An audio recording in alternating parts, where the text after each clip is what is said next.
ఎందుకంటే రాజ్ నన్ను కలిసినప్పటికీ నేను ఇండిపెండెంట్గా ఆల్రెడీ బయట ఉన్న అమ్మాయినే. ఎంబీఏ నేను సింగపూర్లో చదివేసి వచ్చాను.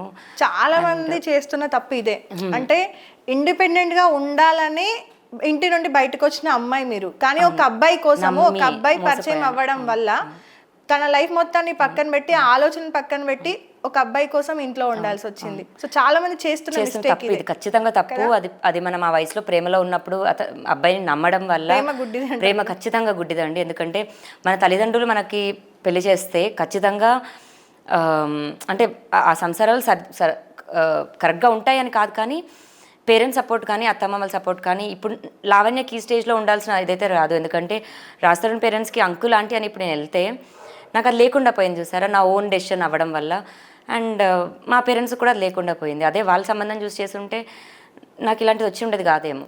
ముందు కూడా మీరు ఓన్ డిసిజన్స్ తీసుకునే వాళ్ళ, లేదంటే ఎవరైనా చెప్తే కానీ చేయకుండా అలా ఏమన్నా ఉందా? అంటే రాస్తారని అయితే కంప్లీట్గా నా ఓన్ డెసిషన్ అండి.